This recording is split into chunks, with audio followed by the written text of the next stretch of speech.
My name is Marquis Burns, co-owner of Sixth Ave. You are now tuned in to Talk A Lot TV.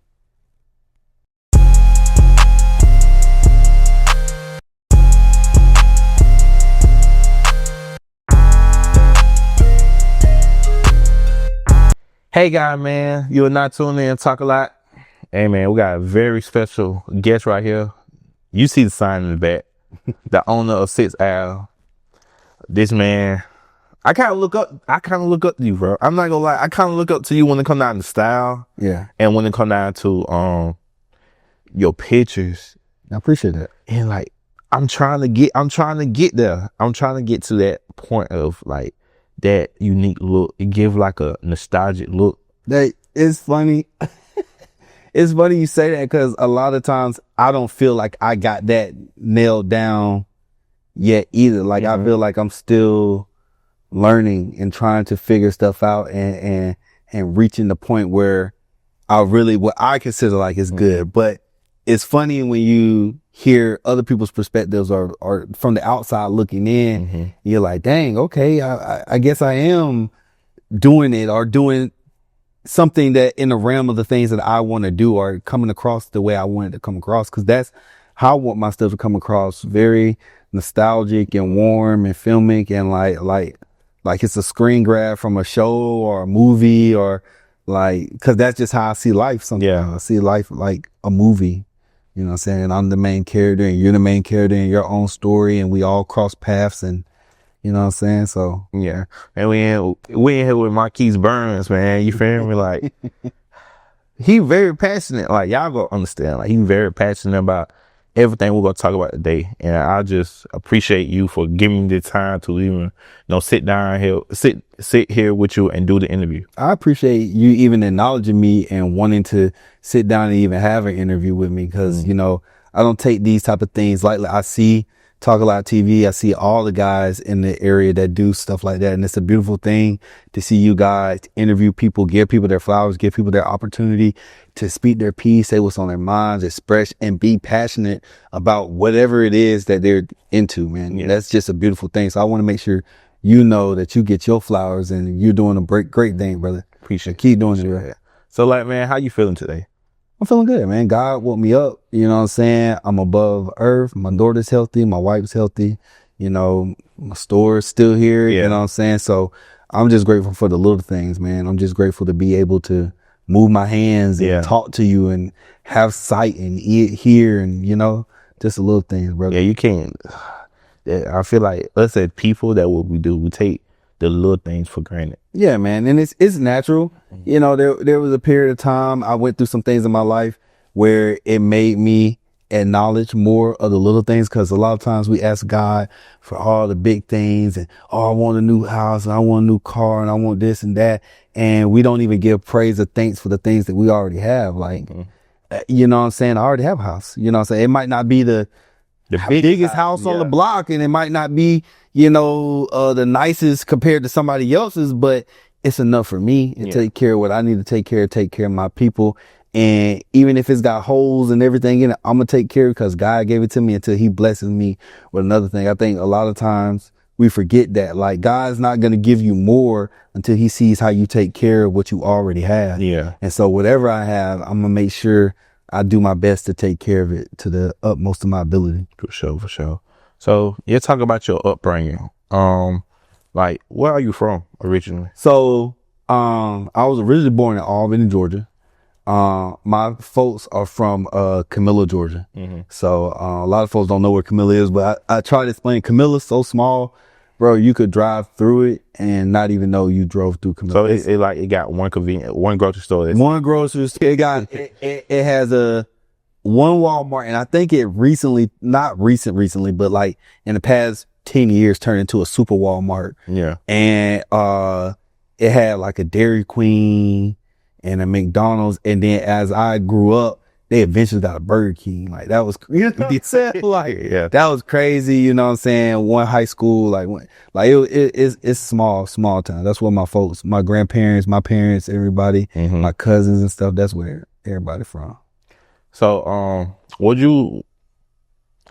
that kind of like neighborhood is like basically all y'all cousins for real.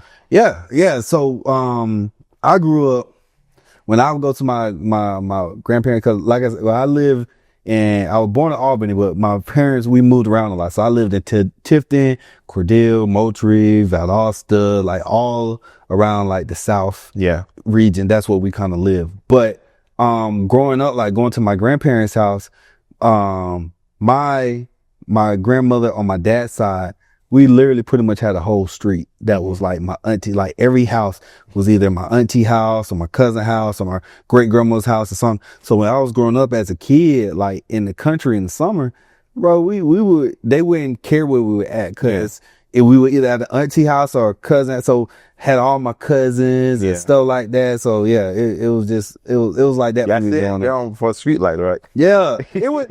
Shoot, they didn't even care about that, because the whole street was our street. So they knew no matter what house we were in, we were in somebody auntie or cousin house, and as long as they knew we were straight. Mm-hmm. They knew we were straight. So do they make you like family oriented?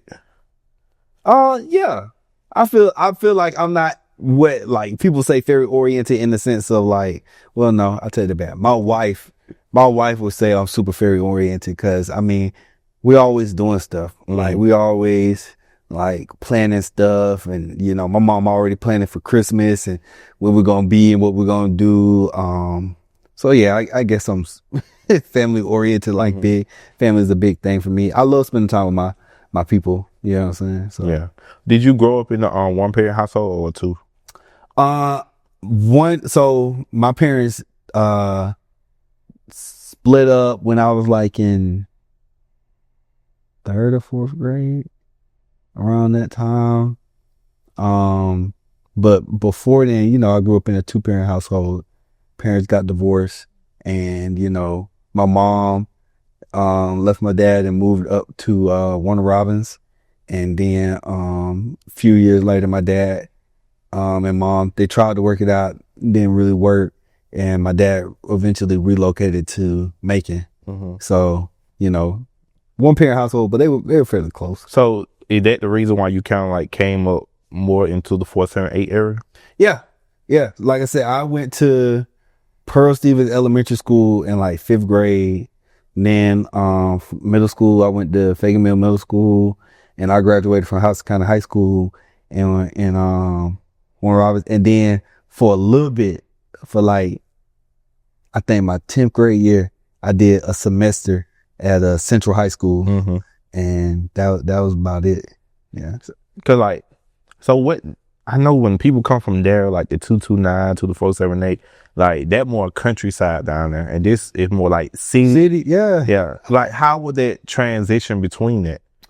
Well, my auntie already lived up here, so we would come to Warner Robins and stuff fairly often, because she went to Fort Valley State University and stuff like that. So I was used to being in Warner Robins, but yeah, Warner Robins and Macon definitely felt like more of the city to me when we would come up and stuff like that. So the transition, I think it was straight. I mean, but when we transitioned, I was a kid. Yeah. So I mean, ain't really make no difference to me. I was just like, as long as I get to meet some people, make some friends, and so like, I ain't really care. I was like, because like looking at your style when it come down to like how you dress and stuff like that, it gives like a laid back, comfortable, and like city feel.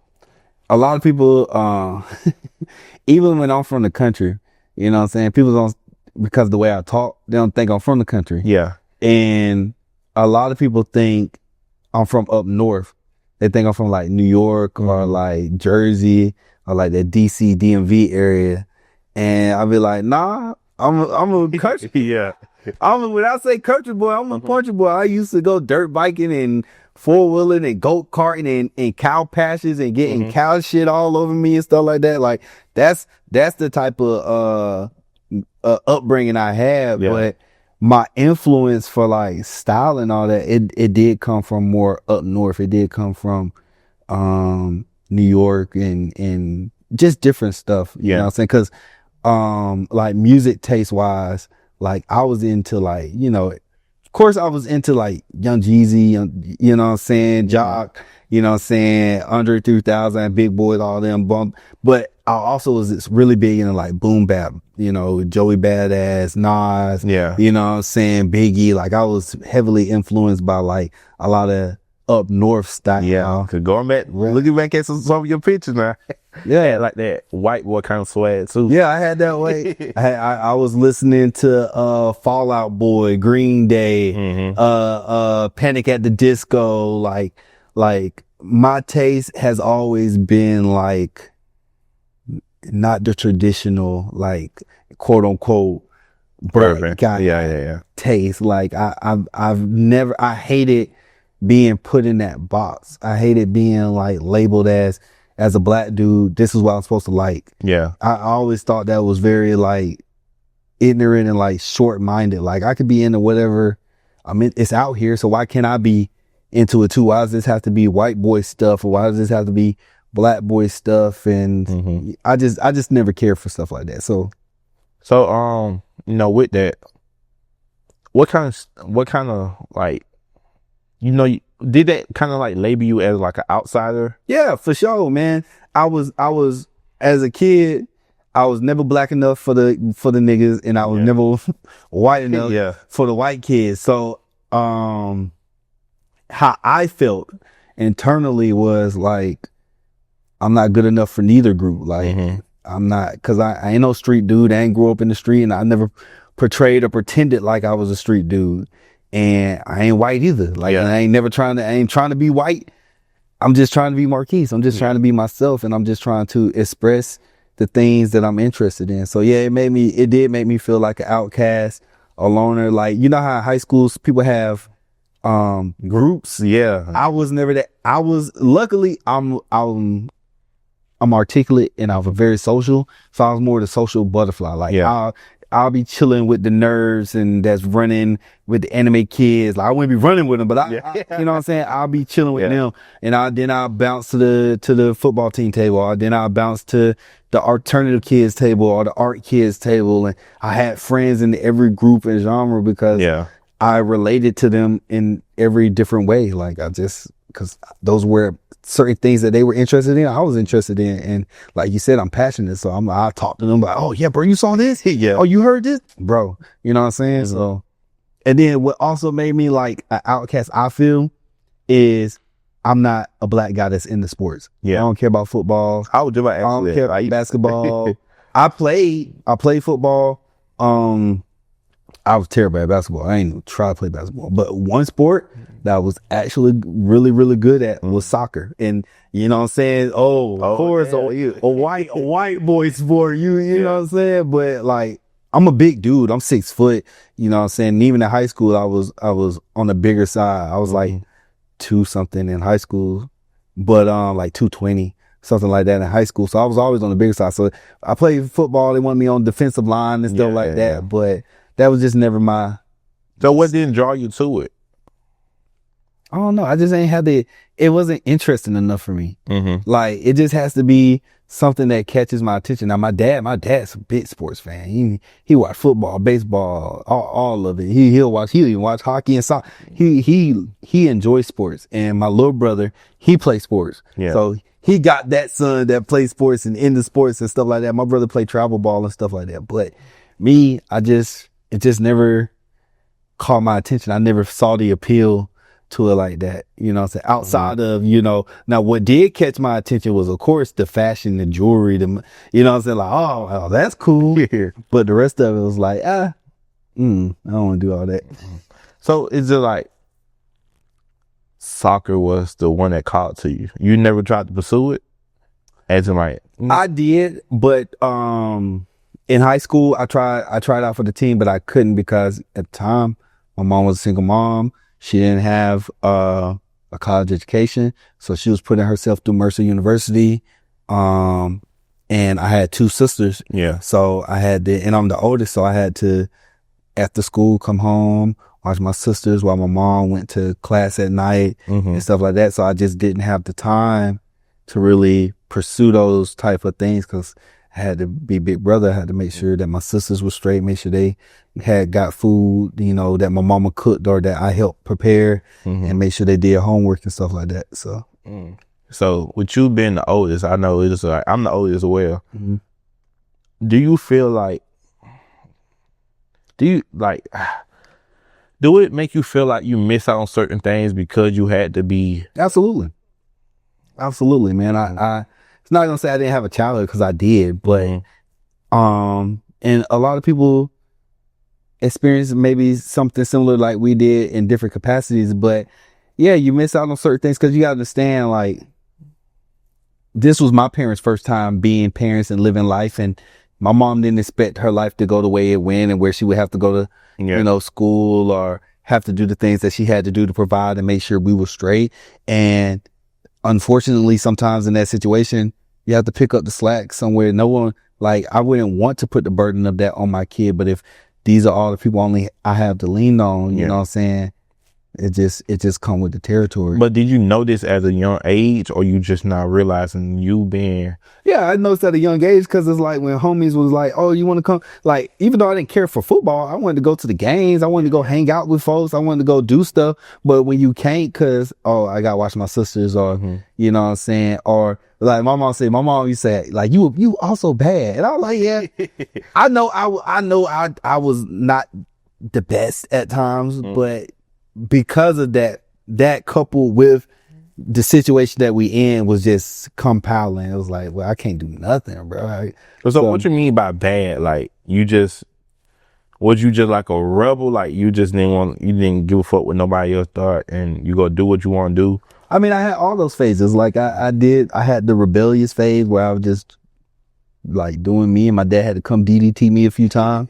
And then I had the like not getting school lessons phase. Like, I was just playing around in school, or, you know, not doing what you're supposed to do around the house. And mama tell you clean up, you ain't clean up. And, you know what I'm saying? And my dad used to tell me, stop giving your mama an excuse to say no. So like that, as a kid, we know what it is. Like, you know, you ain't clean up. That's just giving your parents a reason to tell you, like, when you ask to go do something, no, you ain't clean up. Like, you know what I'm saying? Yeah. Man, all right, bro. It ain't even okay. You know what I'm saying? Like, all right, whatever. But, you know, with you being the oldest and having that phase, you have little ones looking at you. Like, they not churls, but they your silk. Oh no, those are my babies. I call my sisters my babies. Those are my babies. Their birthdays literally just passed. The youngest is October the 30th. October the 31st, and the middle one is November 2nd. Those are my babies, and I call and I check up on them, and I make sure they good. When I got the extra bread to send them, I make sure they got a little money in their pocket. Like, even though Maya like 25, Maya's 21, you know what I'm saying? Like, those still my babies. I still check on them. I still make sure they good. I still call and speak affirmation into them, and just make sure they know that they loved, and that, hey, if anybody not here, I'm here for you. Make sure I take care of you. So yeah, they're my babies no matter what. Yeah. You know what I'm saying? I think, and that's with being the oldest brother and being, you know, I don't want to say a surrogate father, but like when your parents separate and stuff like that, it's everybody's situation a little bit different from mine. But you know what I'm saying? It just was like that. And so which one came first for you? Fashion, cameras, cars, like which one? Because I'm trying to find like which one come first. Which one came first into my life? Just one that kind of grabs your interest. Because I'm looking, I'm like, if I had to give a timeline of like what grabbed my, like, as a kid, probably cars. Because my Uncle Pooh, he was big. He's still big in cars. He had a Fox Body Mustang 5.0. He used to live in Atlanta. He used to street race. Yeah. He used to do all that. He used to build them, you know, supercharge, procharge them, nitrous, all of that. And then, Midnight Club. Then it came to the time of like Fast and Furious and all that. So like my uncle was like the big first influence to cars. Yeah. Right. For me. And then I was a kid again. because I'm just so different. Yeah. I never really, it's not that I never cared for American Muscle. I do like American Muscle. It's like, don't get it twisted. You know what I'm saying? The bang for the buck, the power, you know what I'm saying? The sound, you can't beat a naturally aspirated V8. Like you just can't beat it. It sounds great, right? Yeah. But I was more into the JDM cars. You know what I'm saying? I was more into the Supras, the GTRs, the RX-7s that would prompted me to buy an RX-7. So it's like, I was more into that type of stuff, and just because they did modifications, like the folks modified dunks and everything like that, because I've been in my dunk phase and all, like folks modify spot Chevys and stuff like that, but like the way that the JDM cars were modified was just like next level, bro. It felt like you had a Lamborghini, but you didn't have to have a Lamborghini. Like, it was like, I mean, they had the suicide doors, they had the neon lights. Come on, man. Like, is it like with those? Cause I'm in the JDM car too. Like when I say eliminate, like, bro, I watch. Yeah, when you said eliminate, I'm like, oh yeah, that bro, it's no heavy. Yeah, it's just like that boy. No, it's just like, bro, like it's like looking at them cars. Like you can do anything to them, and they will not look out of place. Yeah, bro.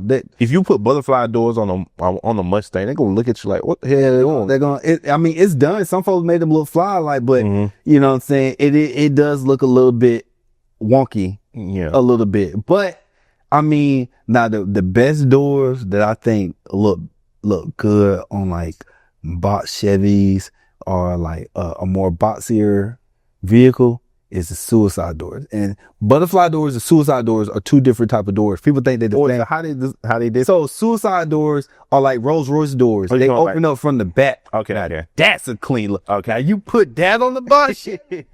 Okay. Okay. You got my attention. You got my attention now.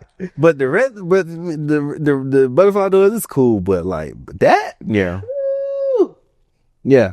But I mean, yeah, JDM cars are just different, bro. And that's me. That's me. I'm always trying to be different.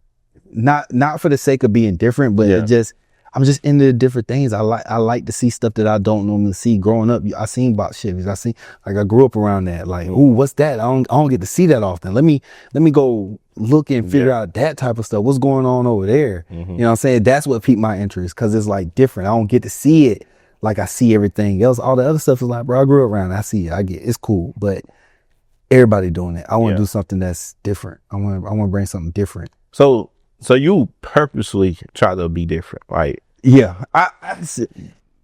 Again, I don't try to be different for the sake of being different, but I hate when people put me in a box. Like the moment you put me in a box, that's the moment I'm like, bro, I don't like that. Because I'm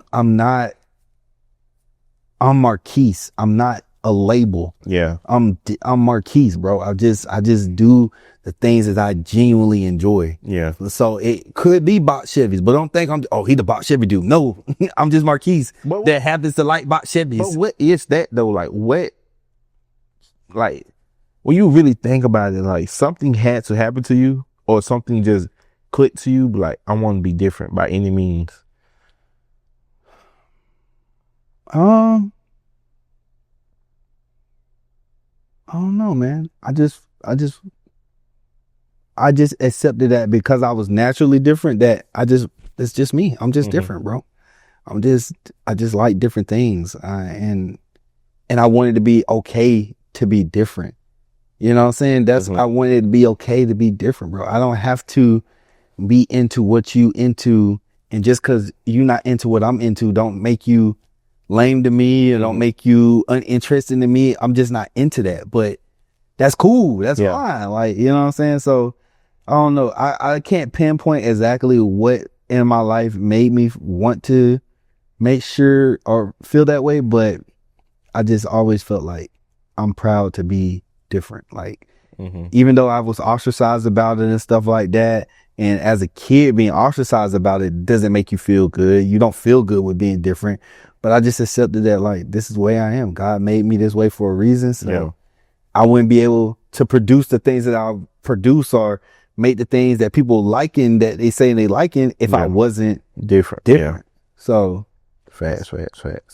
So cars is like your first introduction. Yeah. And everything has been brought to me through my family. Like cars was my first introduction. But like cameras and stuff, I wasn't necessarily into cameras until later on in like maybe like high school time. And I get to that, but like I've always been creative. So I used to draw, paint, I used to rap. I wanted to be a rapper. Like I used to do music.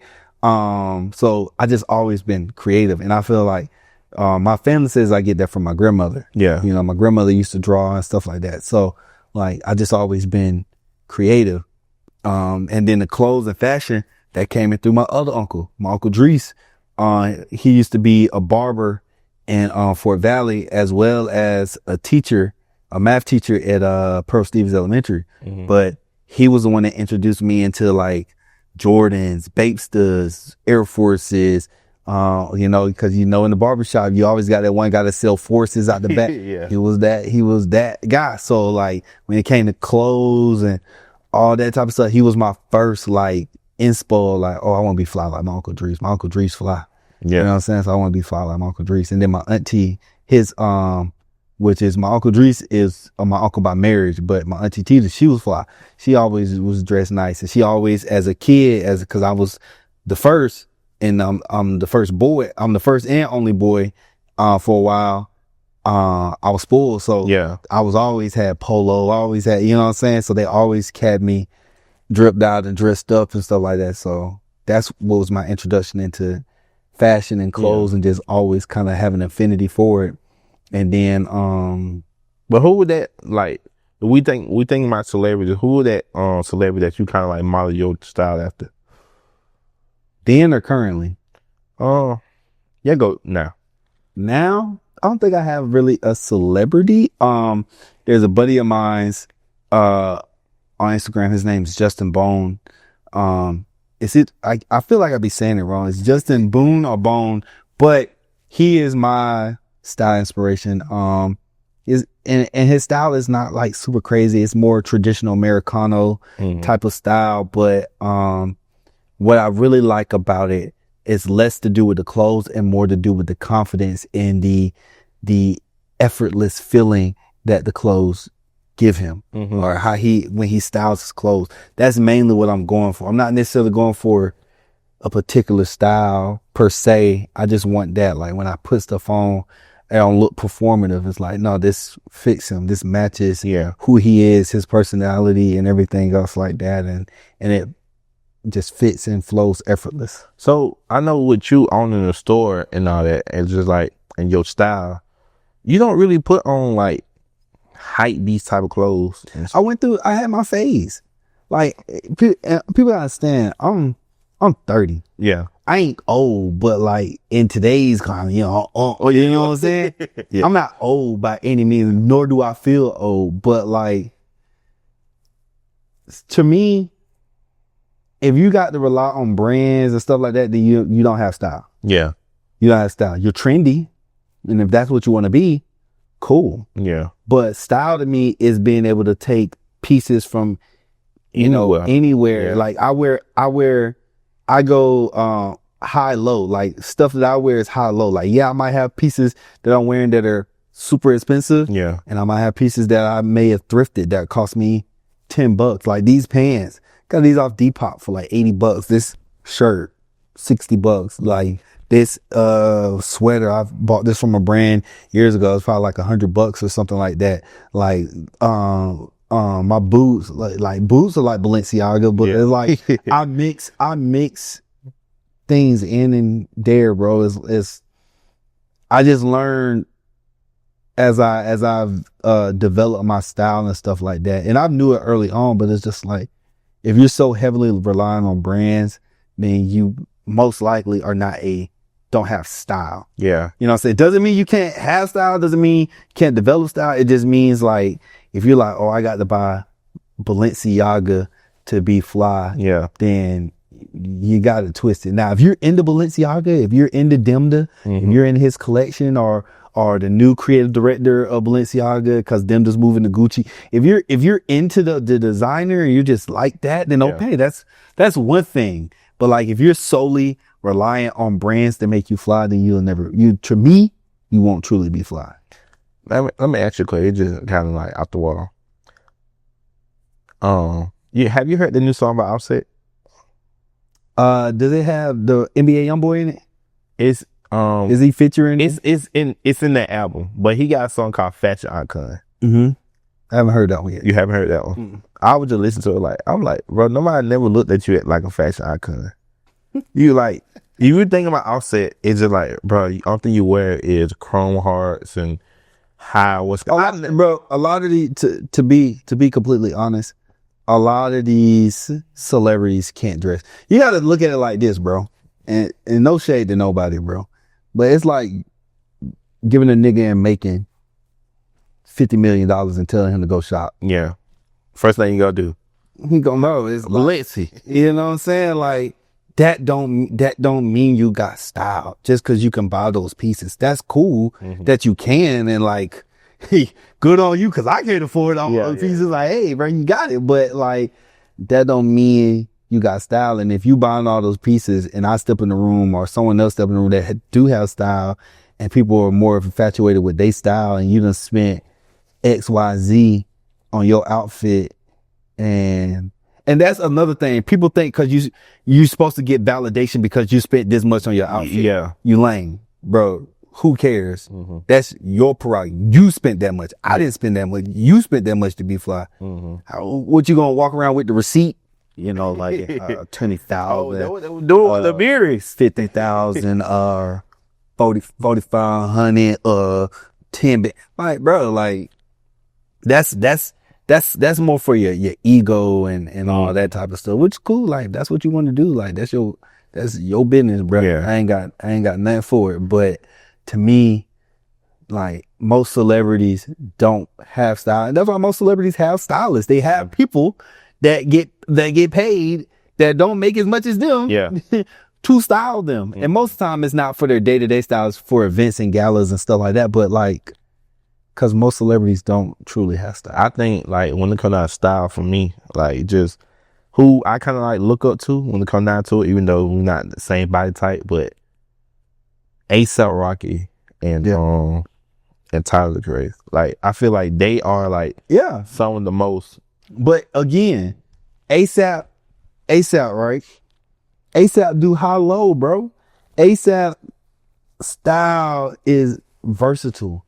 The man can go from tailored suits to streetwear to this and that. I mean, he making a lot of money, so he could touch some brands that we might not be able to touch. But even before he was making that type of bread in his Pretty Flacco era, he was still fly. He was still being put on. And then he's a connoisseur of fashion, so he's tapped in with brands. He was putting people on man, he was wearing Pyrex back then. Yeah. He was wearing, you know what Pyrex is. Yeah. You really like. So he was wearing a lot of the brands that people were, and at the same time too, he was wearing stuff niggas were clowning him for. Like, bro, niggas don't wear that gay, that lame, that da.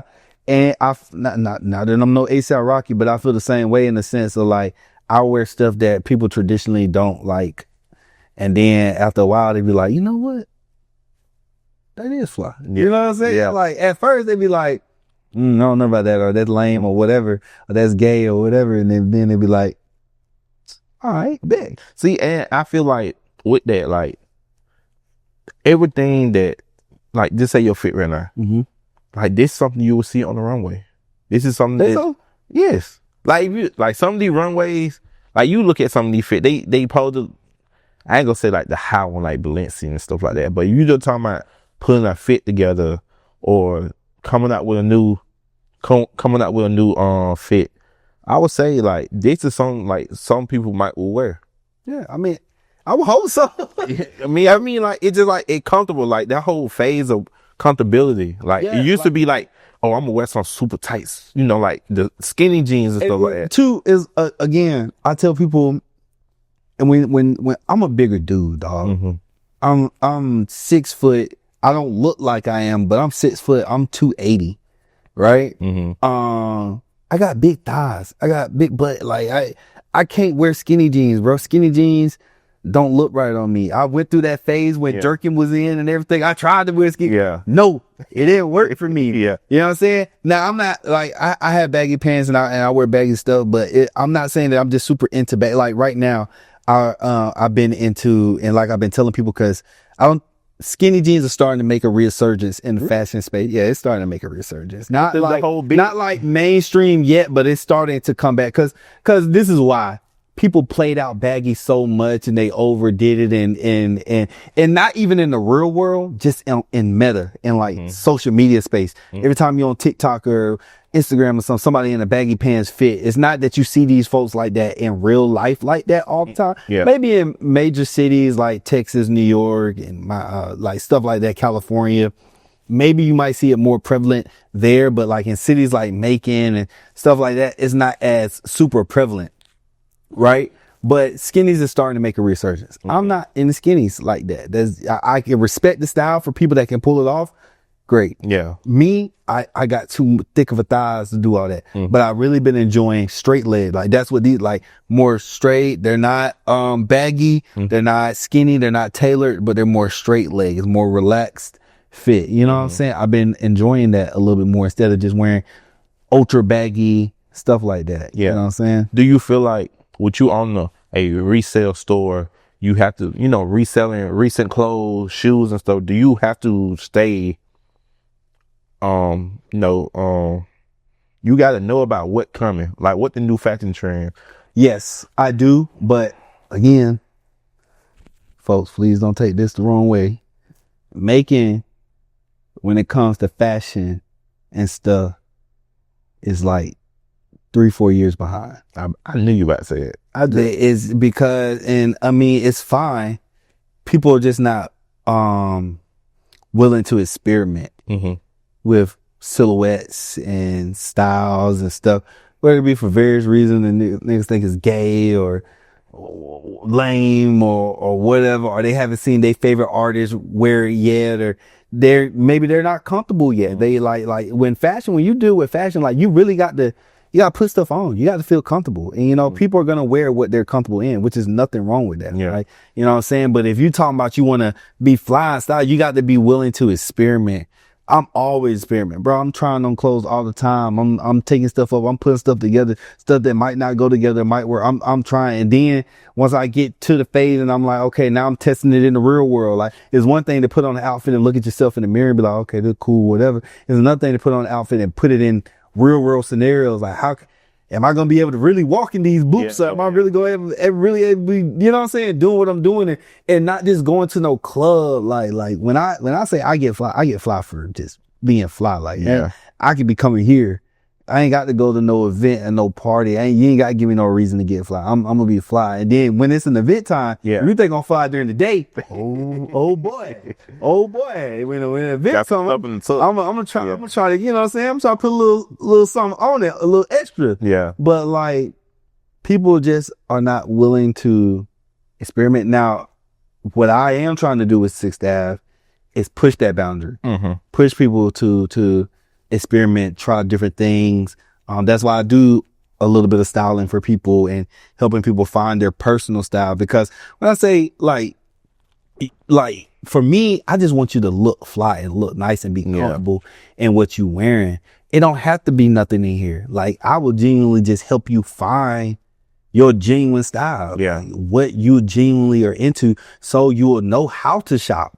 So you'll know how to ask those questions and where to find the pieces that you feel best represent you as a person. I think everybody can be stylish. I think everybody can be fly, but everybody fly is not the same. Yeah. And being cool with, understand, like, just cause that's what the kids doing don't mean that's what you gotta do. Yeah. Just cause everybody else dressing like this don't mean I have to dress like this. I can respect it. I can help you. If this is what you want to do, I can help you find that for you and make sure it fits you the best way it possibly can, but that doesn't mean I have to do that. Yeah. You know what I'm saying? For my personal stuff. Okay. So before I get into the store and everything, I have to talk about your YouTube. Okay. I gotta talk about your YouTube. When did you start your YouTube? Oh my God. Jesus. I started my YouTube years ago. I think I don't even know if it's still listed up there, but I put a freestyle on YouTube because it was this YouTube channel called Backpack Ciphers, and they were doing like entries and stuff like that, and I put a freestyle up there for that. But when I started kind of posting on it, I think 2000 and like, I don't know, I want to say like 17, maybe. Yeah, maybe around that time. 2017. I think. I couldn't even tell you. You say your oldest video, let me see what date. 2018. 18, yeah, it was like 18, yeah, 17, 18. But I know the freestyle video was like when I was in high school. So that was like my senior year of high school. That was 2014. So I know I've had my YouTube channel like since like 2014. So you always had Phantom Peach as your name? No, I think my first YouTube name, so my rap name was Acknowledge. Acknowledge. You're one on Yeah, I was a woke rapper back there, bro. I was woke back in 2014 for those folks. Woke, no, baby. I was woke then. I was talking about the pineal glands and you know what I'm saying, what you eating and you know what I'm saying, the Dr. Umar and I was on that way back then, bro. I was on that way back then. The Egyptian studies and all that different type of stuff. Yeah. But that's why I remember that vividly. My first YouTube channel was like, first YouTube video was that freestyle. I think I unlisted it. I still have it up there, but it's like unlisted. Oh, they just something you can go back to. You don't want everybody to see it. Yeah. Just something I could go back to. But so you had a little rap career. I ain't gonna say no career, but I wanted to rap. And there was a gentleman named Mr. Jerome. He used to own a barbershop, and he used to make me write. Like he made me write, like, and I still know this freestyle to this day. But he made me write to Wu-Tang Clan, Killer Bees, Old Dirty Bastards verse. Like I had their. It's like I ride Bugattis, Maseratis, Ferraris, and Kawasaki's. Addicted to fast cars and sit for Japanese sake. Avoiding death can make a nigga cocky. In the backseat, the paparazzi and the cop just clocked me. 20 miles my senior. Meaner than y'all anticipated. Hated. Word trigger to you. And then I'm overrated. I rip through you like the space-time continuum. My bill starts, I kick rocks and still you ain't feeling them. Kid flipped the Grammys and landed a triple whammy. I'm slamming their head saying you supply and they demand me. I used to like, I was writing like that back in like, but you might 2013, like, you know, I even wrote it so long, but like, that's the type of stuff, like, I wanted to be a rapper. I thought I could do it. A lot of people thought I was good, you know what I'm saying? My mom, like, I can't see you rapping. You're a good writer. You're a good writer, but I just can't see you rapping. But yeah, that's what I wanted to do. I wanted to go to school for audio production and music business at one point in time. So. And you just like, nah. Well, to be real with you, I met a young lady. Yeah. You know what I'm saying? My wife now, but at the time, and my mom told me, you know what I'm saying, no woman don't want no man with no career. And so I was like, I'll go into the military. You know what I'm saying? Because I love this woman, or this at time this young lady. Yeah. You know what I'm saying? I want to make sure that I could, if it does go far, that I can provide a life for myself, her, and a family. So I decided to go into the military, and that was it. I was like, yeah. So the military became before the YouTube, before like you actually took cars and fashion seriously. Yeah, military was before all of that. Military was, you know, because I went to the military straight out of high school. Ooh, you ain't experienced no type of life. I mean, I experienced life in the Marine. I tell people all the time, like structure, like, bro. Damn, let me tell you something. All the folks that's watching that's either in the military or been in the military, they gonna know. Yeah. Okay, the military. Once you get through boot camp and all that, and you get to the fleet. You were in the actual Marine Corps, you're in the actual Air Force, Army, whatever, bro, It's just a bunch of folks running around in pajamas, bro. It's just a bunch of grown folks running around in pajamas, bro. Mm-hmm. You got the same type of ignorant nonsense going on, man. We had drug dealers in the Marine Corps. We had people cheating and all types of stuff. And once you in a unit, you grown, bro. Like we had co-ed dorms. Like my dorm, like our barracks, not dorms, our barracks, mine was co-ed. Like the girls' like a girl room was right next to my room. Yeah. Like you in the dorm. Oh, I ain't no telling yourself, man. No. Everything that had been done has been aired out, bro. Yeah. So like it was like that. So it was like college. It was like, I tell people all the time, like the military, once you get past boot camp, which is not crazy, it's not that crazy, bro. Once you get past boot camp, it's literally like a tech college. Like, yeah. And I tell people, if you don't know what you want to do until life, go to the military for 4 years. The first 4 years is going to help you determine if you want to get out here in the world and do something with your life, or you want to stay and follow Uncle Sam for 20 years and retire. Because think about it. If you get in there, I went in the Marine Corps at 18, 20, I would be in the Marine Corps almost 10 years now. Yeah. Right? Another 10 years from now, I'll be in my early 40s, retired at 40. Right? Yeah. Retired at 40. And I still have another 20 years to go do another job if I want to. Or I'm getting my disability, my retirement check for the Marine Corps, or whatever the case may be. I got my GI Bill, got all this different type of stuff. I could go live a whole second life and go do what I want. So I tell people the military is like a tech college. You learn a trait, you learn a skill, you get paid. You know what I'm saying? As long as you keep them folks out your business, you straight. Yeah. That's it. Just keep the government, because once the government get in your business, it's over with. You're done for. But you keep them folks out your business, you know how to separate business, your work and everything, your money. You keep that straight. You straight, bro. That's it. So like I really never really understood that, like going to the military as soon as you get out of school. Cause like I feel like you don't get to experience what you want to do. Sometimes you get to know it as soon as possible. But I mean, at 18, what you gonna do besides go to college and go party and do that? Not that, you feel me? Like I think sometimes not even that. You know what you mean? Like you just get out, you see how life goes, and then you just instantly find that spark to give you your career. I mean, I felt like you could find that in the military. You could find out if that's what you want to do or not. Like, it's just 4 years. Yeah, just like high school, bro. Everybody like high school, when you look back at it, it wasn't that long. Do you feel like it was like a safety net? That's kind of what I see. Like, it like figure out what you want to do while you're there. But I feel like it always see, I'm always thinking about war. But that always I ain't even see war. I tell people all the time, you know what I'm saying? I didn't want to go to war, but I wasn't like, if that's what I had to do, that's just what I had to do. That's what I signed up for. Yeah. You know what I'm saying? But I didn't even see war. Like, most of the time, and I mean, we were in a time of peace. Like most people that probably been in these past few years have not seen a lick of war. You know, they might have seen some conflicts, but not that many probably have seen war. You know what I'm saying? So, but was it like a linger though? Like it was never like a linger? Nah.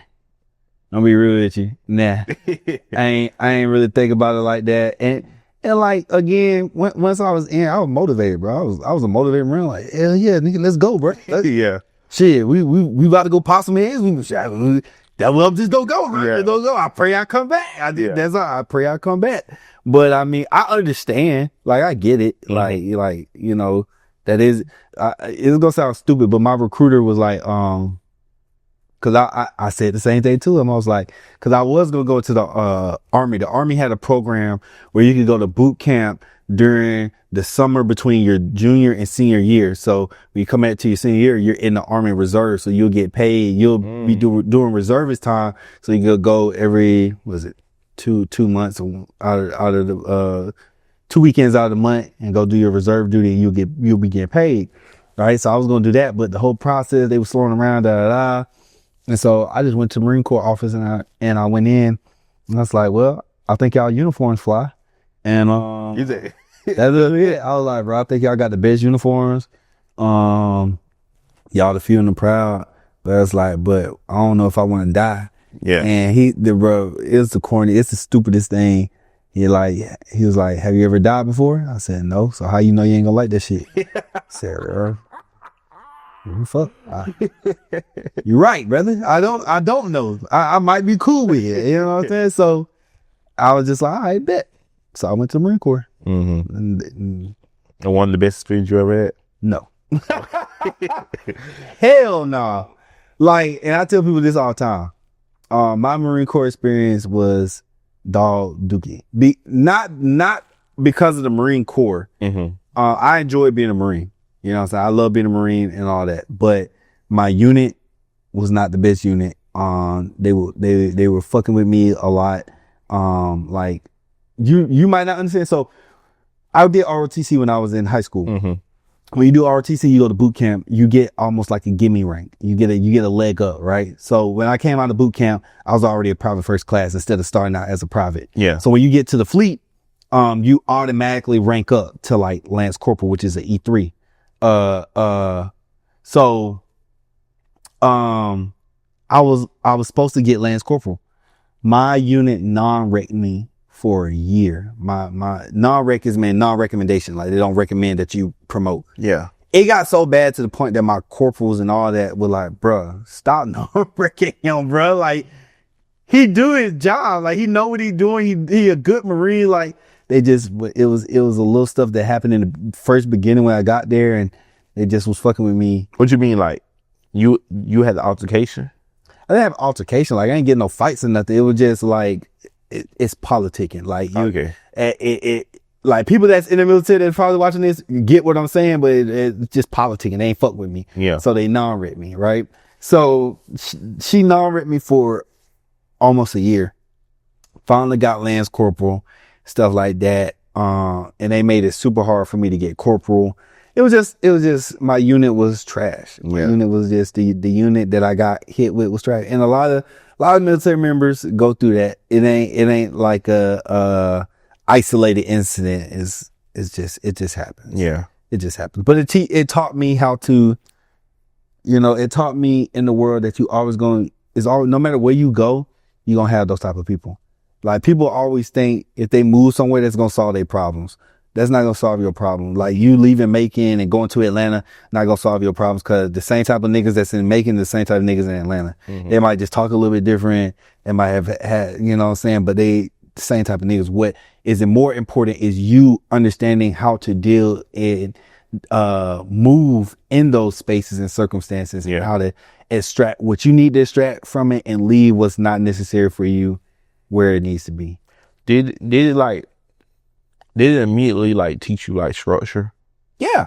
Structure. I wouldn't have what I have now without it. You know what I'm saying? I like, that's why I said like my experience may have been trash, but I don't regret doing it at all. I'll do it again. Yeah. Because of everything that it's taught me and set me up for. Like when I got out of the Marine Corps, I was like 21, and I used to work for a moving company called American International Movers, and I was a CDL manager at 21 over dudes that was like 45, 40.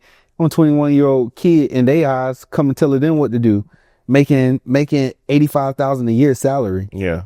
Just because I've had that military experience, I knew what it was like to have 30, 40 people under me. You know what I'm saying? I had billets, and which is a billet is just titles, like where it commanded, where I may have had to manage equipment that was like close to like $1 billion or $1 million equipment for the military, you know what I'm saying? So I've had that experience, quote unquote, which it really ain't much, but like on your resume, it's like, it look good. It looked good. Like, cause I've done that, you know what I'm saying? So having men telling men what to do and figuring out and being quick on my feet and stuff, like I've already had that experience because I've already done it every day for like 4 years straight. So it was like, you know what I'm saying? It gave me a leg up a little bit. So, leaving the military and that kind of like just set you up for like outside life, pretty much. So after you got the military, you got your job. So where did the whole, so this is a job you quit? No. Okay.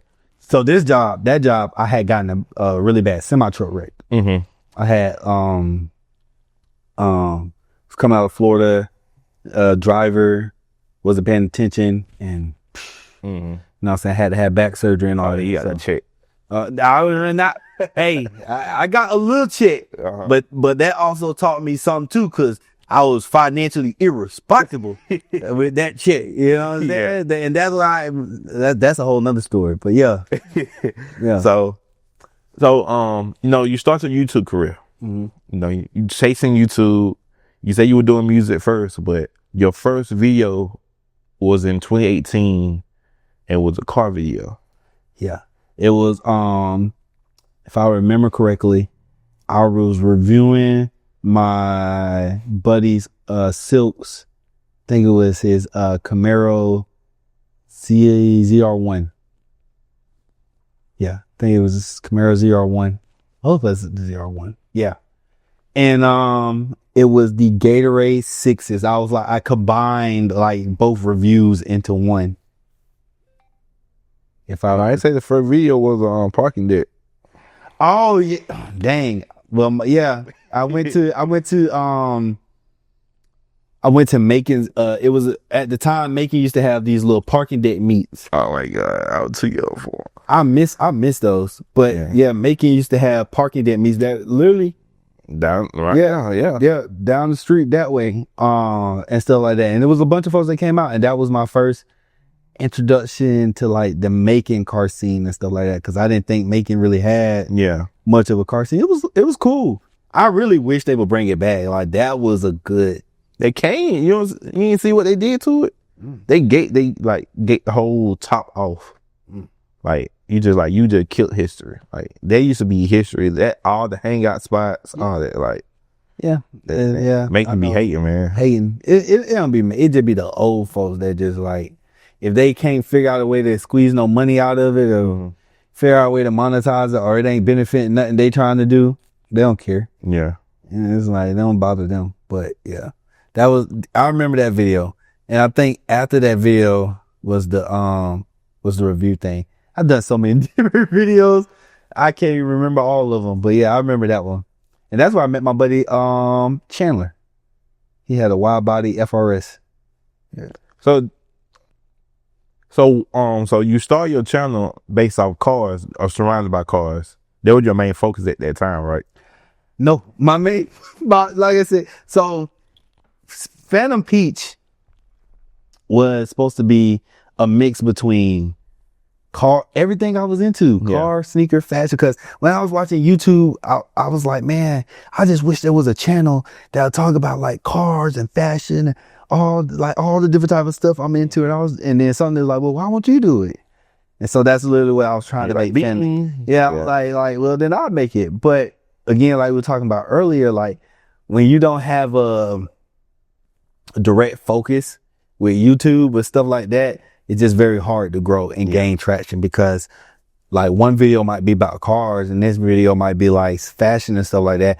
Well, the people that came for cars or subscribe to your channel for cars, they're looking like, bro, I don't care about no clothes, bro. Yeah. Bro, talk about some cars. Just want some parts. Yeah, talk about some cars and get on, man. You know what I'm saying? I just didn't want that. I wanted to be a channel that figured out a way, and I'm still that way. Like even with I'm still trying to figure out a way to fuse my interests. Maybe it might not be me talking directly about it, but like just fusing my interests or things that I'm into my channel. Yeah. You know what I'm saying? So yeah, that was the first. So, and how was that? Was it really gravitating like interests of people, or it was... Yeah. I mean, I was getting a lot of car people. A lot of car people started following. It was weird because I would go to like car events and my channel's still not big, bro. I think I'm still under like 700 followers. Yeah, you're like 663. Yeah, like but even when I've had like 300 or 200 followers and stuff like that, I go to car meets or I go to car shows and stuff like that, and people be like, yo, Phantom Peach. I'll be like, what? Yeah. You know me? Yeah, man, I watch your YouTube video. Like, wow, that's crazy. Yeah. You know what I'm saying? So yeah, I was gaining some type of traction, but again, in those spaces or in that content realm, you gotta have money. Mm-hmm. Definitely when you're dealing with cars. You gotta have money. You gotta be doing like build like that, or have access to cars where you could do car reviews. Cause that's like how TJ Hunt and all them got they started. They were doing car reviews and stuff at first. And then they started sprinkling in modifications of his BMW and then he got his FRS and modifying that and stuff like that. But like, I ain't have access to cause I was just as new to the car scene locally, you know, outside of just being like in the cars online and stuff, but I was new to the car scene locally, just like anybody else. So I ain't know nobody. Who gonna trust me to drive their car? I'm not friend of these folks. You give that, like, that whole, like, how you talking about how you were just like a social butterfly.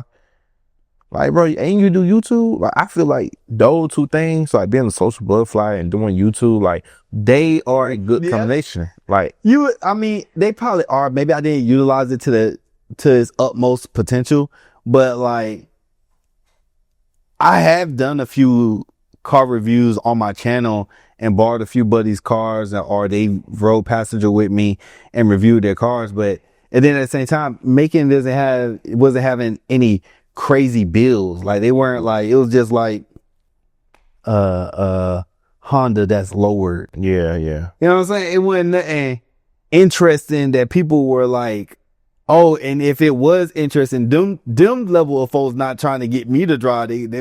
Someone they don't know, like, yeah, you cool and all, but you mess up my car and you ain't got no money to pay for it. Yeah, bro, nah, you know what I'm saying? So I get it. I feel like you could revamp that now, though. Yeah, I feel like I could. I do feel like I could. I feel like I could. I know more people now, and more people. Like, a lot of bills are getting crazy. Like, are you in that that group, the car group, Central Georgia car group? Yeah, I'm like, I'm like, damn, they doing this out here, like, you know, the Skyline and I feel, and like I said, I have a few buddies that have some cool cars now, so I feel like, yeah, I probably could now, but I feel like I'm not in that era no more. Like, not that it's like, oh, I just don't care about it like that. Like, it's cool, but I'm not trying to be the car channel. I'm just trying to be Marquis. I'm just whatever I'm into right now, or whatever I'm into doing. Like, I still love cars. I still have the FD. Like, the next thing I kind of want to do, I do want to get is like a 09 997 Porsche, like Carrera S or something like. If I can get a turbo, I'm gonna go for that. But like, that's like what I'm trying to do next, cause to me, like, the Porsche is kind of like that grown man. Like, it's that upper echelon. It's getting into that like luxury supercar territory where eventually I really want to be in.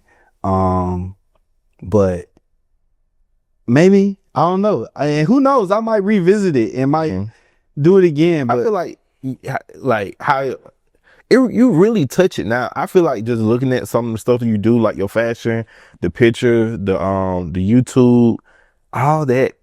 I feel like this is me personally just looking them in the outside. You know, you probably don't see that right now, but I see that all time in now. Like, I get it now. Like, this can be a hub. Like, this can be a hub. That's what I wanted to be. I wanted like don't get me wrong. Like, I still want heavy in like the cars, and I still want that to be a part of my life, and it is still a part of my life. I'm just saying, like, I don't know if I want to focus on making content about cars and stuff that. But like, being like, I've talked to Johnny, who is over the Central Georgia thing. I want to do like a car event, car shows out here in front of the store and mix those type of things together. I've been talking about that for years. I want to shut down this whole street and do like a big thing. I got a few buddies in Atlanta that have Ferraris and Rolls Royces and stuff like that. And I want to do that because I want to show young black kids in the area. Like, my first introduction to like supercars and stuff like that was when I was in the Marine Corps. I was passing this bank, and a guy had a Ferrari, Scuderia sitting outside the bank.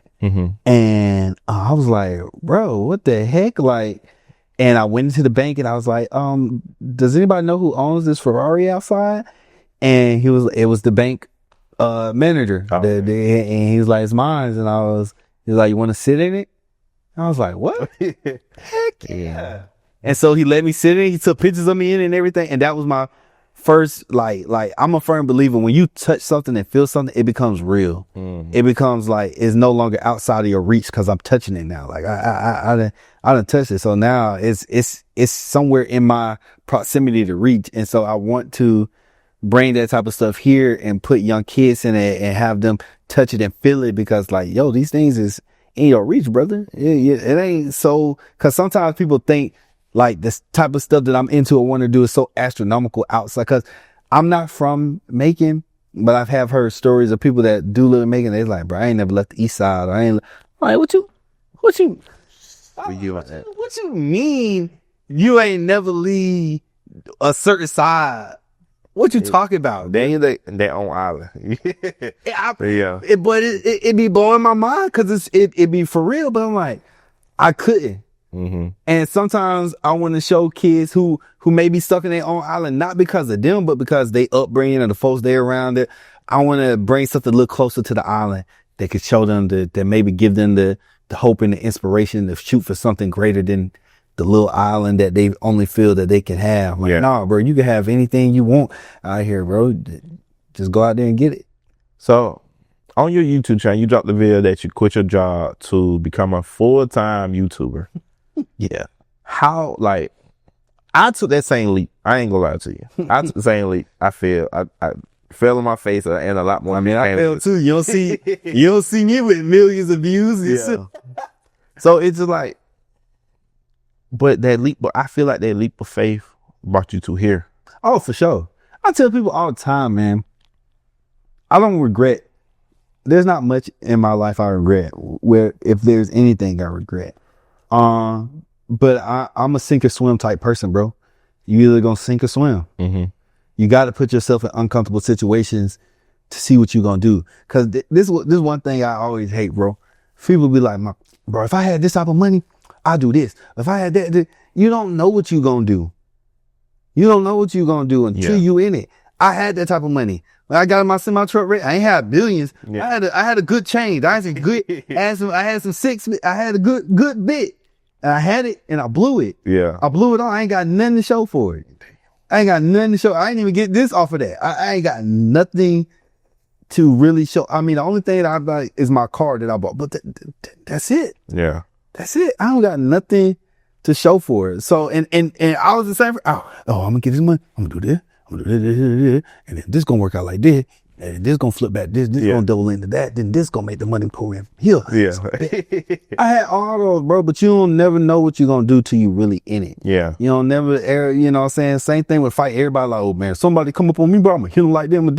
And then they get hit in their face and then they be like, oh damn, I don't know. You know what I'm saying? Yeah. So like, I'm a firm believer, get hit in your face. Like I get hit in my face all the time. Like, bro, you gotta put yourself out there. You don't know what you're going to do till it's right there in front of your face and you got to deal with it head on. And I take that from the Marine Corps, you know what I'm saying? You know what I'm saying? You got to adjust fire, bro. It ain't nothing set in stone. Yeah. Nothing set in stone. I thought if I quit my job, I'm going to be a YouTuber. I'm going to be the biggest YouTuber. I'm going to be the biggest YouTuber, bro. Cause oh man, I was going back and forth to Atlanta. I was doing this, but how am I going to keep that up? I ain't got no money. Yeah. And how am I gonna keep going back and forth to Atlanta? I ain't got no money. I ain't got no bread. I got a truck that takes $80 to fill it up, bro. Oh, damn. You know what I'm saying? Like, what am I gonna do? You know what I'm saying? But I believe in myself. I still believe in myself. I still think it's gonna work out. It might not work out in the time frame that I thought it was gonna work out, but I'm a firm believer God is everything that you do, God's gonna work it out in your favor. So even that, like me trusting in myself to do that is allowing me to trust in myself to do other things that I might be a little bit more scared to do. But he gonna be like, hey, I took care of you through this time.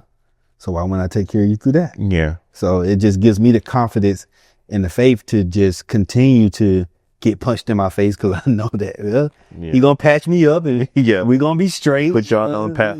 Put me on another path, and we gonna get to where we get to, because he knows the desires of my heart. He knows the things that I want to be. He knows the man I want to be. Yeah. So why would he give me that? God said, seek first the kingdom of God, and all his riches will be added upon you. So long as I keep him in the sights, everything else I want gonna be given to me, so I ain't tripping. Yeah. So how do you come up with how you like? You took that leap of faith, quit your job. You were doing full-time camera work as well. You were working for somebody. Yeah, I was working for So funny thing about it is his name's Haas. Cool dude, interesting. He's a little quirky, but funny enough, he works with AMP now. But at the time, I mean, he still is, but he's friends with Harrison Neville. I don't know if you remember who Harrison Neville is, but he was a big sneaker YouTuber, still pretty big, but and Steve the Gamer.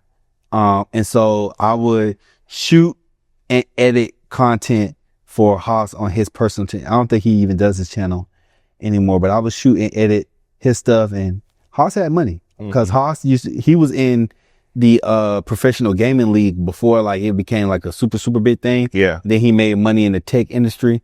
Haas house was like, he let me drive his Rolls Royce. He had a F12. Haas, you know what I'm saying? Haas had money, you know what I'm saying? Haas was doing stuff, and he's still doing good because he worked with AMP. He worked with Airac on YouTube. He's done quite a few things, and great. Working with that person, did it kind of like give you the information that you need to like work, do some other stuff? Somewhat. I didn't work with Haas like super long. It was probably like maybe like 4 or 5 months that I worked with Haas, but it just taught me a little insight on like social media, YouTube, retention time, like the backlog, and like it's not all that it looks like, because like a video that do 300,000 views for Harrison, that's a bad video. Like, and I'm sitting there like, to me, that's a bad video. Yeah, it's a great video, but it also showed me the insight of like how much these brands pay him. Like for a 60-second video, he got 20 grand. 20 grand for just 60 seconds, bro? Yeah. You know what I'm saying? Like, I'm easy. I could do that. You know what I'm saying? So, it just gave me a little insight on the back end, like with niggas who really making bread from this, not niggas who like, oh, I make a little, no. So that was like the niggas who making real bread, touching real bread, buying Ferraris and buying houses off this type of content. So with you getting that insight, that what made you be like, you know what, I can quit my job and do the same thing. I was like, bro, I'm with this. Look at me. I'm a little old boy, and I'm chilling at a mansion with this man, smoking cigars, and they taking me to racetracks, and I'm going driving in Ferraris and Lamborghinis, and that was my first time in a McLaren, first time in a Viper ACR, first time in a Lamborghini Huracan, first time in an F12, like, and I'm driving Rolls Royces with these boys, and little old me who also was living at this time I was living off Bird Ave, like close to Bloomfield. Yeah, that's where I was living. Also, but through the weekend, on the weekend, I'm going driving Ferraris and stuff with these boys. So yeah, it gave me like Uber comment. Yeah. Oh, I'm finna be turned up to the max. Yeah, I'm finna be on a whole new level. What you say? You on the work for him for like 4 months? How, like, you quit your job to go work for him and get this insight, but you stop working for him for 4 months? Like, how did that, like? That's why I said Haas is quirky. Like it was just and this is also again why I realized I don't care for client work, because when you working for people and doing stuff like that, bro, it's I'm a creative person, so yeah. I have a vision and stuff like that, but now I got to downplay my vision and give you what you're looking for, which is cool. Like that's the job. And it just wasn't working for me, and it wasn't working for him either. It was just like, and then the type of stuff that he was shooting, I'm like, Haas, you can't, like, he'll shoot clips and stuff like that and send it to me, and I'm like, Haas, you want me to do this, but it doesn't, like, it don't work like that. Like, you got to shoot it right for me to, like, I tell people all the time, you can't, if you mess up in camera, you can't always fix that in editing. No, you can't. You gotta shoot it right. Yeah. Like the editing software ain't no magical program that could just fix what you did not do. Yeah. Like, no, you have to shoot it right. Even with AI and all this extra stuff, you still gotta shoot it right. Yeah. You gotta know what you're doing. And so he would want a certain result, but shoot stuff a certain way. I'm like, that doesn't translate the same. You gotta shoot it right. And you gotta, and so we would go back and forth about a lot of stuff, and it just didn't work out like that. But it was cool. I mean, I learned some stuff, and I mean, it also, so if I don't like client work, like, nah, I don't care who call. I don't care. Mr. Beast called me and be like, hey man, I want you, nah, Mr. Beast. I'll put They gonna tell that Mr. Beast? Yeah, because it's like, I can't be me. At that point, I'm an employee, so you have an expectation. You want your vision to be executed. Yeah. I'm too much of an artist. I want to do my vision. I want to do my thing. I'm too much of Marquis. Yeah. I don't want to do that. I want to do my thing, and I'm cool with slow rolling it to do my thing. Cause that's just what I want to do. I want to do my thing. I'm not trying to do your thing. You do your thing, or you find the people that want to do your thing. I don't care for that. Yeah. You know what I'm saying? So you find the people that want to do that. So how do you get to creating Sixth Ave?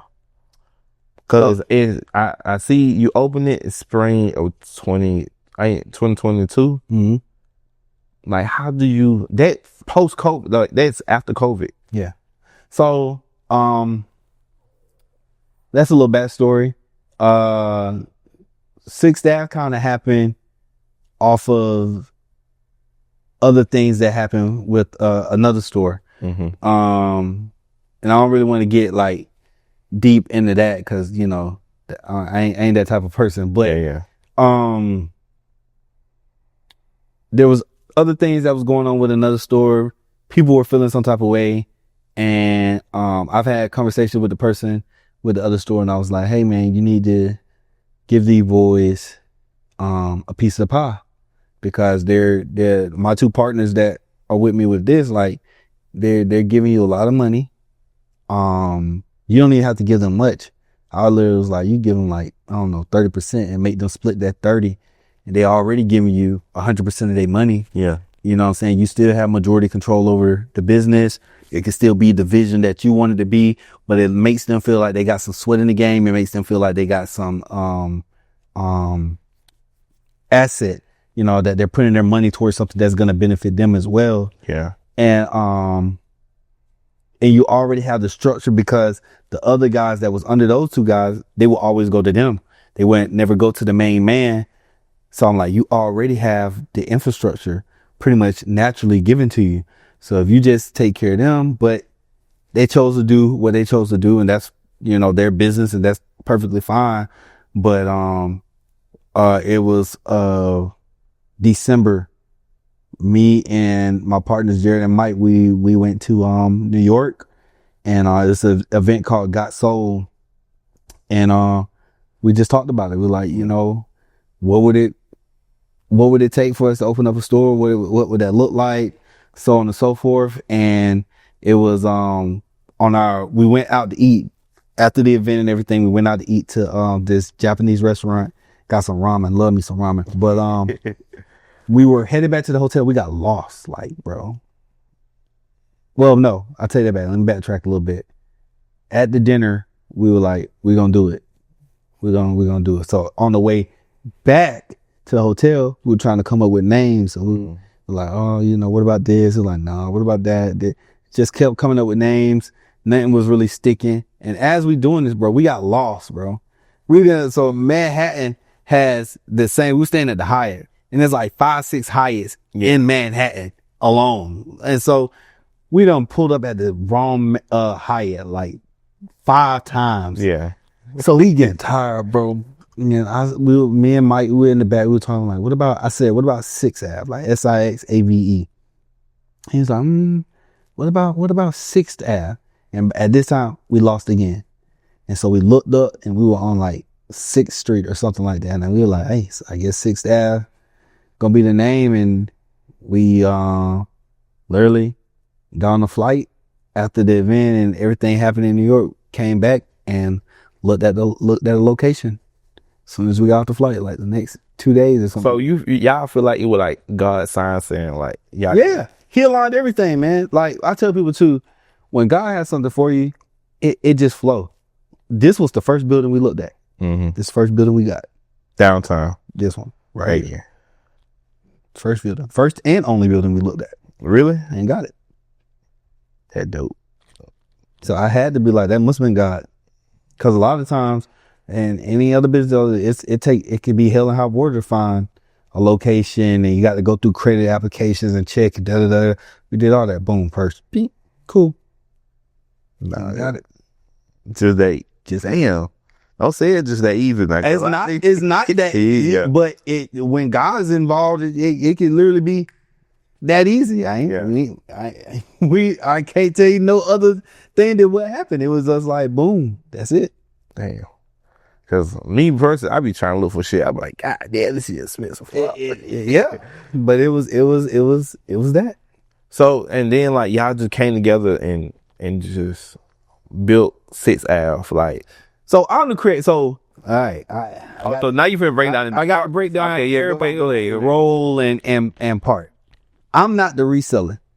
So a lot of time people don't even know I own Sixth Ave like that. Most of the time people know Jared and Mike. Because Jared and Mike, as for the reselling stuff, are more the front face of it because they're the ones that were the resellers. They were the ones that was reselling back then. They were the ones who build up the clientele and stuff like that. They're the ones that are resellers. Me, I'm the creative director. So when it comes to the looks, the photos, the videos, the content, the layouts of the stores, the color of the stores, the design, all of that type of stuff, and like some of the back end stuff when it comes to like emailing certain people about certain stuff and stuff like that, putting certain things together like that, or designing the clothes, and that's me. That's what I do. Yeah. For the most part, for the business. We're all equal owners, but that's, you know what I'm saying, my role in the business. Mike is more of like the website and everything, how everybody see the website and how clean stuff is. I do all the photos and stuff like that for the website, but he's the one that makes sure the website, the back end is straight and all that. Now when it comes to like buying clothes for like stuff like that, I'm more in that picture of like buying clothes. Jared's more of our, you know, when it comes to our inventory, make sure inventory, logistics, all those type of things are taken care of, and sourcing sneakers and stuff like that. So that's kind of like the quick and dirty breakdown of like, so. But how, as y'all being friends and stuff, and then business, like they say, never go to the business with your friends. Well, they weren't my friends at first. Oh, okay. Like they were. Don't get me wrong. They were. They like, we were like buddies, but like, I won't know like no close shit. Like at first, no. We were just, you know, cool. Like we knew each other, and stuff like that. Now, of course, we've been working together for so long. They like my brothers. Like I treat them like my actual brother. I talk shit. We fight all day time like we brothers. We get in each other's nerves, pick on each other all the time. But like at first, we were acquaintances becoming friends and stuff like that. And so that's kind of. And then too, we have contracts. Like everything's in black and white. Like it ain't like, and I, cause I'm older than both of them. And at the end of the day, when it comes to business, put it in black and white. I don't care. I don't care if it's your mama. You know what I'm saying? Put it in black and white so everybody can know their roles, everybody know their position, everybody know they split, everybody know they break, and everybody cool with that. Yeah. You know what I'm saying? Because sometimes when money get involved, people act funny. So go ahead and set that stuff in black and white up front, while everybody on good terms, while everybody love each other. Yeah. Well, I love you, but I ain't gonna never die. Okay, cool. All right. Or you know what I'm saying? Yeah. Cause when shit hit the fan and a little different story, we gonna see. Yeah. We gonna see. Like, God forbid, I pray nothing happens. You know what I'm saying? But like, put everything in black and white. So now just seeing the store, and then y'all open up another one. It's just like, are y'all doing something? I was scared to open up that second one. I ain't gonna lie. Cause I call any second store, that's the ego store. That's what I call it, the ego store. Because a lot of times people open those stores before they ready. Yeah. And it's just off of ego to be like, yo, I got a second store. I'm this, I'm that. Yeah, you just yeah. You know what I'm saying? But then you taking on a extra overhead and responsibility for no reason. You know what I'm saying? So I was weary of it. I mean, it's working out. It's doing good. But to be frank, I was like, oh, bro. I don't know, man. I don't know, I'm bro. gonna do this. We still, and still, even now, we still got a lot of things, systems to put in place and make sure, you know, because my goal is for this to be a long-term thing. I don't expect to be a multi-millionaire from this. I just expect to. Y'all see no cool kids out of this? Like, y'all could. I mean, if wait, we ain't gonna say cool kids because it's going to Rico. I mean, if it gets that big, it gets that big. But I'm just saying, like, that's not my goal. Yeah. My goal is to make decent money where they can pay themselves well. You know what I'm saying? And you could go live a decent life, or you have enough money to invest in other things. So like that. I don't expect to be a multimillionaire just from this. Now I don't saying I expect to be a multimillionaire. Yeah. But I'm just saying I'm not putting all my eggs in just this. Oh, it got to be the store that's going. But I'm focused on this. Yeah. You know what I'm saying? That I hope that makes sense. I'm focused on this. And I'm focused on building this, and I want this to go as far as God allows it to go. But my goal is just to make sure that my team and my partners are just taken care of, and that they can take care of their life and do stuff off of this salary and off of the stores. Yeah. That's it. Yeah. Just so, but what do y'all see yourselves in the next couple of years though? With everything going on and just I just want to be honestly working on Sixth Ave, the brand, because I don't look at Sixth Ave as Sixth Ave to me is a luxury boutique. It's a showroom, or if you want to call it. Sneakers is how we got, is a footstone of how we got in the door. Mm-hmm. But I wanted to cater it to, you know, style and clothes and building the in-house brand. And we doing releases and drops, something like Kith, like how Kith has its own brand and its own brand, but it also carries other brands inside of it, and it does drops and releases. So that's the goal that I would like to see Sixth Ave, and that's the realm that I'm pushing Sixth Ave to be, where we have our own people wearing Sixth Ave clothes and not merch. I don't like merch. It's not merch. I'm talking about like I do like everything, even our hoodies. Like our hoodies are custom cut and sewn. All custom measurements. Like it ain't no blank template or nothing. Like I spent months and months perfecting it and doing the samples and testing the fabric and like testing the wear. Like when I got my sample, I was wearing it like every day through every circumstance and situation to make sure this is going to be something good and quality that I put out, and paying attention to the details, to the hardware, to the insignia, to the stitching, to the tags, to even down to the packaging. Cause everything is I like the experience. Like for me, like, cause people ask me like, how do you do a store? Like I approach it from a consumer, cause I'm a consumer. All I do is look at clothes and block clothes and da. So I'm consuming constantly. So I just try to make my store is how I would want to come in and shop, or making it easy for me to shop and consume stuff. So those are the little things, minute things that I pay attention to as a consumer. So I try to give that to the people as well. So did y'all ever have a phase when y'all was just like, you know what, the overhead is too high, they try to minimize it, or they just close all down? Or did y'all always have faith in the vision and the dream? I mean, I feel like we always, I mean, of course, as you know, most businesses don't last their first 5 years. We're in year 4. And at year 4, of course, there are conversations and talks, not about closing down, but like just looking at overhead and cost and tighten things up and making sure we're doing things right and making sure we're in the green, and just making sure everything is running like a well-oiled machine, like it's supposed to be. Yeah. And actually being CEOs, like not worried about the day-to-day operations. And when I say day-to-day operations is like opening the store, being here, talking to customers. That as a CEO, if you want to get far, you can no longer continue to do that. And I still want to be for the people and be a part of people, and people know who we are and shake hands, kiss babies, all that. But as a CEO, we got to focus on the bigger picture. Yeah. We got to start looking at analytics. We got to start looking at the numbers. We got to start looking at preparing for the next season, like, okay, this is, so Red Shoes did well for us last year. You know what I'm saying? How do we need to increase profits this year? That's what you got to start looking at now. And we're getting to that point where we're like, okay, it's time to start looking at getting tighter, looking at our analytics, getting tighter at our marketing, getting tighter at preparing for campaigns, getting tighter at if we're going to do events or go places or travel to bring back certain things, pre-planning those things out. Yeah.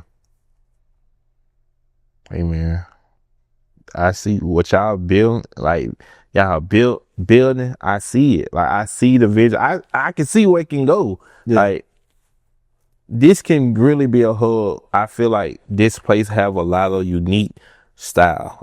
You know, you say you're the creative director. I can see it though. Like, you feel me? And I tell people like this, like what you seeing, this is how my house look. Mm-hmm. Like I'm not reinventing the wheel. This is like, that's why, because this is me. You're literally seeing another aspect of Marquis. Yeah. Like that's it. Like, you know what I'm saying? Of course, it ain't all Marquis. I'm taking inspirations from my buddies and my partners, and they have input and say so. But like, essentially, this is Marquis. Like, this is my style. Like, you see our Instagram, and if you go look at my personal Instagram, it kind of mirrors each other, because that's me. I'm just giving y'all me.